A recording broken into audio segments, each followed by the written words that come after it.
सिद्धार्थनगर जनपद मुख्यालय पर आजाद समाज पार्टी के कार्यकर्ताओं और पदाधिकारियों ने जोरदार प्रदर्शन किया। पार्टी जिला अध्यक्ष राजेंद्र भारती और पूर्व विधायक अमर सिंह चौधरी के नेतृत्व में सैकड़ों की संख्या में आजाद समाज पार्टी के कार्यकर्ताओं ने जुलूस निकाला और महामहिम राष्ट्रपति को संबोधित 5 सूत्रीय ज्ञापन अपर जिलाधिकारी उमाशंकर को सौंपा। प्रदर्शन और दिए गए ज्ञापन को लेकर पूर्व विधायक अमर सिंह चौधरी ने कहा कि आजाद समाज पार्टी के लोग बहुजन समाज, अनुसूचित जाति जनजाति, अन्य पिछड़ा वर्ग और अल्पसंख्यक समुदाय को उनका सही हक दिलाने की कर रहे हैं मांग।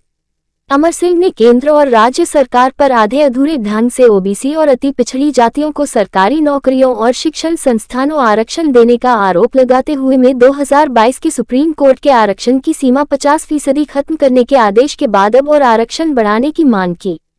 साथ ही नौकरियों की तरह ठेकेदारी और खेलों में भी अनुसूचित जाति जनजाति को आरक्षण देने की बात कही। पूर्व विधायक ने बताया कि दलित, आदिवासी और पिछड़ा वर्ग के लोगों को पट्टे में दी गई जमीनों को दोबारा सरकार द्वारा लेने के फैसले का भी उनकी पार्टी पुरजोर विरोध कर रही है और जातिगत जनगणना की मांग भी इसमें शामिल है।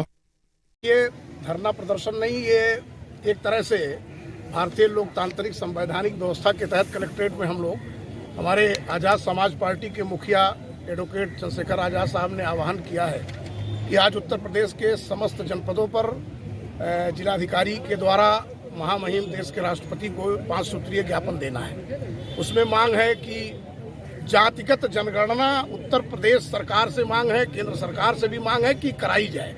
चूंकि बिहार प्रांत से बिहार गवर्नमेंट ने शुरू किया है, तो इसके मद्देनजर आज ये आवश्यक है कि अब जातीय जनगणना हर हाल में सरकार कराए।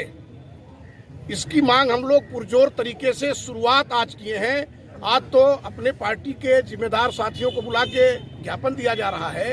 अब इसको बड़े पैमाने पर भी हम लोग अपने ढंग से मांग करेंगे सरकार से।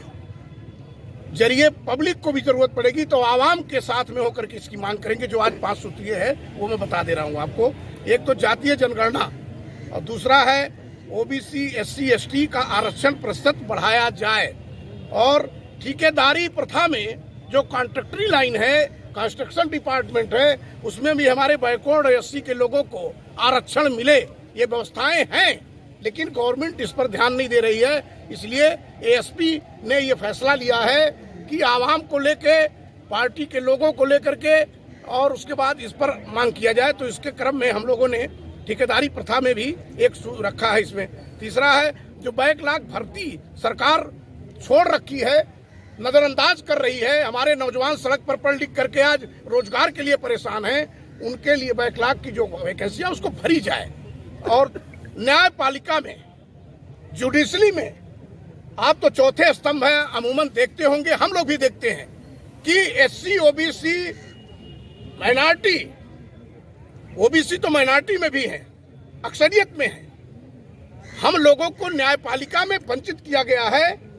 भर्तियां नहीं हो रही, जजों के लेकर के कोई भर्ती नहीं हो पा रही है, तो उसमें भी हम लोग की व्यवस्था बनाई जाए। आयोग का गठन हो, गठन करके हम लोग का रिजर्वेशन न्यायपालिका में भी किया जाए। SC OBC माइनॉरिटी की भी व्यवस्था हो जिसमें हमारे लोग न्यायपालिका में भी अपना योगदान दे सकें। तो ये 5 मांगे जो महत्वपूर्ण हैं समाज के लिए। और जो जमीनें बहुत गरीबों ने पा रखा है गाँव में, पट्टा वाली, उनको कम से कम उनको अधिकार मिले, कागज में ना रहे, मौके पर भी उनको मिले। मांगे ना पूरी